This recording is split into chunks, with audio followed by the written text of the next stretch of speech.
আল্লাহ যখন এই পৃথিবী সৃষ্টি করলেন, পৃথিবীর মধ্যে ভাইব্রেশন হচ্ছিল, কাঁপাকাঁপি। আল্লাহ পৃথিবীর কাঁপাকাঁপি বন্ধ করার জন্য পেরেকের মতো পাহাড়গুলোকে পৃথিবীতে ঢুকে দিলেন, কাঁপাকাঁপি বন্ধ হয়ে গেল। এই দৃশ্য দেখে ফেরেশতারা বলে, ইয়া রব, পাহাড়ের এত শক্তি, আপনার সৃষ্টির মধ্যে পাহাড়ের চেয়ে শক্তিশালী কিছু আছে? আল্লাহ বললেন আছে। সেটা কি?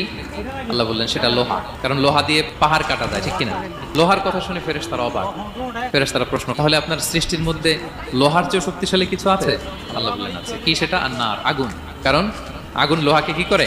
গলিয়ে ফেলে। ফেরেশতারা শুধু অবাকই হচ্ছে। ফেরেশতারা বলে, আগুনের চেয়ে শক্তিশালী কিছু আছে? আল্লাহ বলে আছে, আলমা, পানি। কারণ আগুনে দাউ দাউ করে জ্বলে ওঠা আগুনের মধ্যে পানি দিলে আগুন অস্তিত্ব হারায়। ফেরেশতারা শুধু অবাকই হচ্ছে। তারা বলে, তাহলে পানির চেয়ে শক্তিশালী কিছু আছে? আল্লাহ বলেন আছে, রিহ, বাতাস। কারণ বাতাস পানিকে একদিক থেকে আরেক দিকে নিয়ে যায়। জলের মধ্যে বায়ুর উচ্ছ্বাস লাগলে জলোচ্ছ্বাস তৈরি হয়, ঠিক কিনা? ফেরেশতারা আবার অবাক হয়ে বলে, তাহলে বাতাসের চেয়ে শক্তিশালী কিছু আছে? আল্লাহ বললেন আছে। সেটা কি? বলতেছে বনি আদম, ওই মানুষ শক্তিশালী যে গোপনে দান করে।